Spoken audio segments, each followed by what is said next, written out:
Welcome all to Cricket Analysis, a match that will be remembered for years. India have won the series by winning yet another game against a struggling Sri Lankan team. Yesterday, India's game was a game that was full of drama, excitement, ups and downs. Well, in today's video, we will be discussing, reviewing, and analyzing the second ODI between India and Sri Lanka. Let us start from the start. Sri Lanka won the toss once again and chose to bat first, just like the first ODI. They also made one change in their side. Isru Udana was dropped, and in place of him was playing Kasun Rajata. India remained unchanged. Now we'll talk about Sri Lanka's innings. So before the game, everyone wanted India to bat first so that they could give a big total because Sri Lanka is unable to hit big scores and India is easily able to chase it. But this game was different. Openers Minod and Fernando started aggressively. Both were looking to score big and get 50s. Minod hit 6 fours very delightfully. Avishka Fernando also got boundaries every now and then. The Indian team dropped 2 catches. First was by Manish Pandey and then by the vice captain Bhuvneshwar Kumar. But then, in the 14th over, the experienced leggy of India, Yuzvendra Chahal, got Minod. And that's what India wanted. He broke the 77-run opening stand. Then came in Bhanuka Rajapaksa, who had a very aggressive intent in the first game.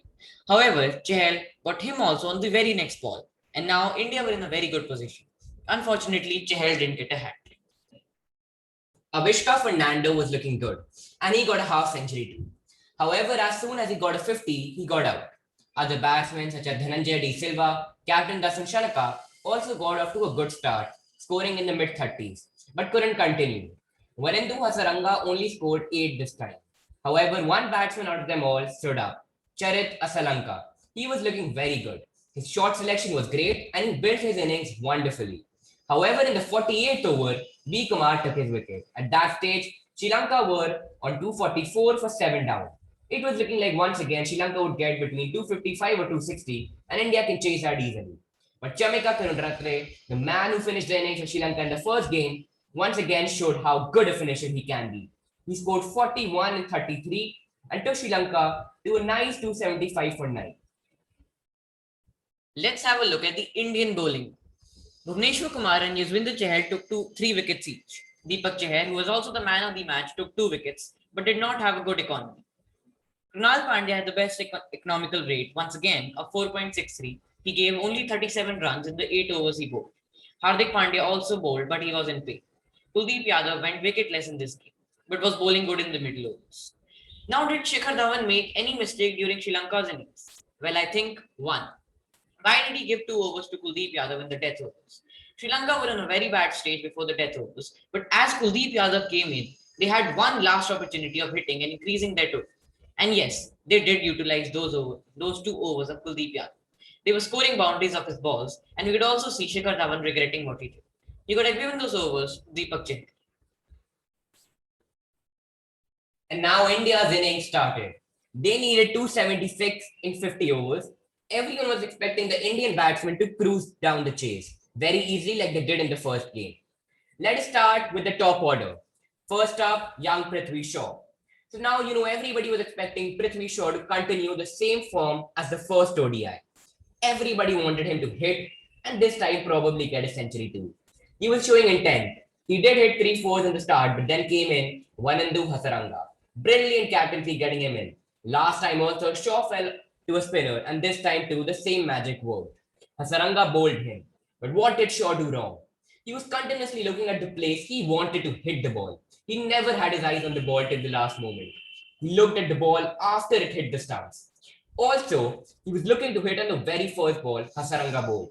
He did not want to study what Hasaranga wanted to do and what his plans were on what the pitch was offering to the spinners. He just wanted to score from the first ball, and that is what the mistake he made. Moving on, Ishan Kishan. Now, Ishan Kishan is a player who's a natural hitter and can get 4s and 6s very easily. So it was looking like this time too, Kishan would start hitting from his first 3 to 4 balls. But this time he was overconfident and couldn't manage to hit. On his very fourth ball, he got out scoring just 1 run. And now Sri Lanka were gaining hope. Ishan Kishan made the same mistake as Prithvi did. He was looking to score from the start, and that is where the inexperience plays its part.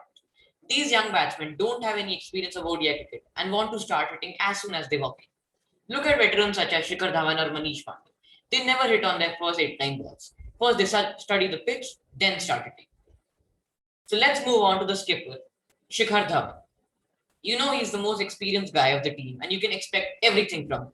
Be it boundaries, aggressive hitting, or being slow and saving his wicket, he's a versatile batsman. And looking at this game, as a captain, Shikhar's job was to stay there till the end, supporting young batsmen and help India win the match. He was looking good. He hit 29 also, but then got LBW'd by Hasaranga. Hasaranga was great with the ball. From there, it was very difficult for India. There were quality batsmen left, but still, there was a long way to go. Now let's discuss the middle order. After the fall of Shikhar Dhawan's wicket, two quality batsmen Manish Pandey and Surya Kumar Yadav were on the crease. Though Pandey was a bit more patient with his approach, he wasn't looking rusty, whereas Kai was looking phenomenal once again. After a 60-run partnership, Manish Pandey got out to a very unfortunate run out. Surya Kumar Yadav hit a straight drive. The ball flicked off bowler's hand and hit the non-striker end stump. During all this, Manish Pandey failed to get back in the crease at the right time and unfortunately got run out. An innings, a partnership that could have done wonders for India got broken due to a really unfortunate run out. Came into bat Hardik Pandya. Pandya defends two balls and on his third ball, he got a really thick edge and the ball went straight towards the mid-on region, where Dhananjaya D. Silva took a blinder to get rid of the dangerous Pandya. This is where it all got tense. Shikhar Dhawan, Prithvi Shaw, Manish Pandey, Ishan Kishan, Hardik Pandya, all gone. Just Surya Kumar Yadav and Krunal Pandya left as the two recognized batsmen. And still about 160 runs to get in 32 overs. Surya Kumar Yadav got to a brilliant half century, but got LBW'd by Lakshan Sadakar.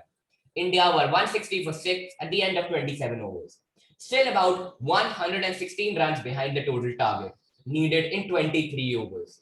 Required run rate still in control, but wickets in hand, two less. It was Bhuvi who was expected to walk in and support Krunal Pandey, but out of nowhere came in Deepak Chahar, a bold move indeed. All hopes were on Krunal Pandya. He did get a good start, but got bowled brilliantly by Hasaranga. It was as if India's last hope walks out. But till this time, Deepak Chahar was playing on the back foot, very slow, calm, and patient. Now, the question before we move on is that why was Deepak Chahar sent ahead of Bhuvi? The answer, considering the circumstances, is that when Krunal Pandya was playing, Chahar got all the time to not have any pressure on him of getting out nor of scoring runs. He got a lot of balls and was completely set by the time Pandya got out. Had Bhuvi came in, two things would have occurred. Number one, Bhuvi would have probably had to share the pressure of scoring runs. And number two, when Deepak Chahar would have walked in later, Bhuvi would have to take strike all the time and score as quick as possible because he could not rely on or trust Chahar with the bat at that time. But because Deepak Chahar walked in first, he did not have the pressure. He got settled and could take on the ending pressure. And as Bhuvi is an experienced lad, he didn't struggle as much as Chahar would have when he walked on after the dismissal of K. Pandya. Getting back to the match situation. India needed 83 runs in 89 balls. A mammoth task? Indeed it is. Because one wicket here and the Kulcha, Kuldeep Yadav and Yuzvendra Chahal come into bat. And let's be honest, none of them can bat much. So Deepak Chahar and Bhuvneshwar Kumar had to save their wickets, as well as score runs at an average rate. Bhuvi was once again the driver's role in such a chase against Sri Lanka by MSD in the past. And Bhuvi had scored more than MSD, the great himself, and won the game for India. And years in the future now, Bhuvi did the same as MSD did. He gave the charge to the young Deepak Chahar, and Chahar doesn't disappoint this time. Chahar was playing absolutely beautiful shots, fearless and attacking. Deepak, being a bowler himself, could well understand the bowling plans of the Sri Lankan bowlers. At this time, Shanaka was reluctant to get his X factor of the game, Hasaranga, and rather went on with Rajitha and Chamira. Using this to his advantage, Deepak Chahar got runs. Later, when Hasaranga was brought in, he didn't peak any runs, but nor could he tempt Chahar or Bhuvi to give him their win. The rest is history, as they say. Deepak Chahar scored 69 not out of 82 balls, and Bhuvi was not out at 19, and India sealed the series with a last over victory. We feel Sri Lanka could have not taken their lead, the game, for granted. Sri Lanka absolutely ruled the first 38 overs of the Indian innings. They played way better than the first ODI. India looked way weaker than Sri Lanka at that time. But the last 12 overs saw how India can fight back into any game and how Sri Lanka has a long way before regaining their international level form. So this was today's videos, guys. The next video and last match of this ODI series is on the 23rd of July. We feel that the Indian team will make some changes in the squad as they have already won the series. It may be possible some people make their debuts also. We will be coming out with the videos of the possible changes very soon. Thanks for watching. Do not forget to like, share, and subscribe.